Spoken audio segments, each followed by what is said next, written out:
আমরা হয়তো অনেকেই জানি না যে এই যে বিন্ধ্যবাসিনী পুজো চলছে, আজকে যার অষ্টমী, তার দশমীর দিন কিন্তু গঙ্গা দশহরা বা গঙ্গার পুজো হয়। আমরা আবারও সেই আবার একটা প্রবাদ মনে পড়ে যে গঙ্গা জলে গঙ্গা পুজো করি আমরা। এই যে রবি নজরুল, শরণ মনন, তাদের রচনা দিয়েই আমরা তাদের সব কিছু পুজো করে থাকি তাদের জন্মদিনে। কিন্তু এই যে গঙ্গা যে আমাদের জীবনের সংস্কৃতির সঙ্গে কতখানি ওতপ্রোতভাবে জড়িয়ে, আর কেন ঠিক এই কী কারণে এই দশহরা ব্রত, তা কি জানেন আপনারা? এটিকে, এই দশহরার গঙ্গা পুজোকে বলা হয় আর এক দুর্গা পুজোর বিজয়া দশমী। ওই যে বললাম বিন্ধ্যবাসিনী দুর্গা পুজোর দশমী গঙ্গা দশেরা বলে অন্যান্য রাজ্যে। জ্যৈষ্ঠ মাসের শুক্লপক্ষে এই যে অরণ্য ষষ্ঠীর 5 দিনের মাথায় শুক্লা দশমী তিথি, সেটাই হলো দশহরা। মানে মা দুর্গার মহিষাসুর বধের বিজয়োৎসবকে সারা ভারতবর্ষে আমরা জানি দশেরা বলে। এটা আর একটা দশহরা। 10 এখানে 10টি পাপ, আর হরা মানে হচ্ছে হরণকারী। দশহরা একযুগে গঙ্গা এবং মনসা পুজো হয়। পুরাণ মতে এই তিথিতেই ভগীরথ মহাদেবের জটাবন্দি গঙ্গার স্বর্গ থেকে মর্তে অবতরণ হয়েছিল, তাই এর নাম হলো ভগীরথ দশহরা। আমাদের কৃষিপ্রধান দেশে কৃষিসহ সভ্যতার নানা প্রয়োজনে মানুষ প্রবহমান জলধারাকে খাল কেটে আনা হয় লোকালয়। এই মানে মানুষ আনে আর কি লোকালয়। এই কাহিনীর পৌরাণিক খোলসটি ছাড়ালে বর্ষার প্রাক্কালে দশহরার এই তাৎপর্যই স্পষ্ট হয়। প্রমাণ হয় নদীর সঙ্গে মানুষের এই অচ্ছেদ্য সম্পর্ক, যা মানব সভ্যতার অন্যতম একটা দিক। আমরা জানি নদী কিভাবে একটা দেশের মানে জনজাতির সঙ্গে জড়িয়ে থাকে।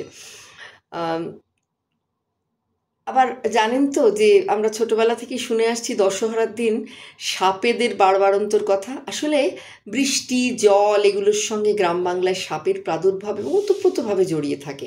জল জঙ্গল পরিবেষ্টিত রাঢ়বঙ্গে দশহরা তিথিতে মনসার পায়ে ফুল চড়িয়ে মানুষ সচেতনতার সঙ্গে চাষাবাদ করতে যায়, মানে যাতে সর্পদংশনে মৃত্যু না হয়। জনপ্রিয় লৌকিক দেবী মনসা একাধারে সর্পদেবী, অন্যদিকে সন্তান সন্ততিরও সন্তান সন্ততির সৌভাগ্য কামনারও কিন্তু তিনি, কারণ তিনি হচ্ছেন অন্যতম প্রজননের দেবী। মনসা মঙ্গল অনুযায়ী তিনি শিবের মানসকন্যা আর নাগরাজ বাসুকীর ভগিনী।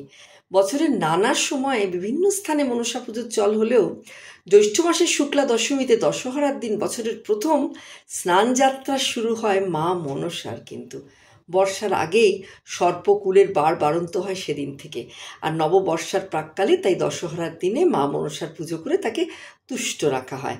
আর এই দশহরাতেই গঙ্গার পুজো ছিল একসময় আমাদের বাংলার অন্যতম বিজনেস সামিট, জানতেন কি?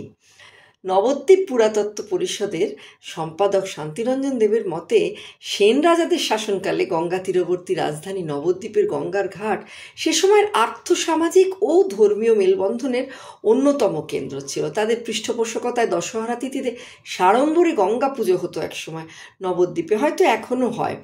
বড় বড় বাণিজ্য তরী নিয়ে দেশের বিভিন্ন প্রান্ত থেকে বণিকরা আসতেন। মা গঙ্গার মূর্তির পুজো হতো তাদের নৌকোতে। ঘাটের ধারে ভোর থেকে বসত জমজমাট মেলা। সূর্যাস্ত পর্যন্ত চলত দান ধ্যান ভুরি ভোজ। সেন রাজারা উপস্থিত থাকতেন সেই মেলায়। বণিকদের সঙ্গে সাক্ষাৎ করে পরস্পরের মধ্যে মত বিনিময় হতো। মানে পুরোটাই হচ্ছে ব্যবসা বাণিজ্যের নিরিখে। ইতিহাসবিদদের মতে সেন রাজাদের আমলেই দশহরা তিথিতে দেশের প্রধান জলবাণিজ্য পথ গঙ্গা নদীর পুজোর শুরু তখনই। আসলে নদী হলো, আবারও বলছি, মানব সভ্যতার অন্যতম অঙ্গ। গঙ্গার পুজো, সংরক্ষণ, নাব্যতা এসব নিয়ে আমাদের নানা সময় নানা মাথা ব্যথা, নানা প্রশ্ন, নানা চাপানুতর হলেও আমরা কিন্তু গঙ্গার পুজো দিয়ে সেই সব ভুলে যাই। গঙ্গাকে বর্জ্য বোঝাই করে কলুষিত করি। বাংলার গর্ব আমাদের গঙ্গা, আমাদের জল সম্পদের মূলে। শুধু পুজো নয়, মানব চেতনার উন্মেষ ঘটাতেই বুঝি কালে কালে এসব পুজোর আবির্ভাব। কিন্তু মনে রাখি না তো আমরা সবই, তাই না? সেখানে সেই সব ব্রতকথার বাণী, বিচারের বাণী নীরবে নিভৃতে কাঁদে। তাই গঙ্গা বাঁচানোটা আমাদের কিন্তু খুব প্রয়োজনীয়। ভালো থাকবেন সবাই।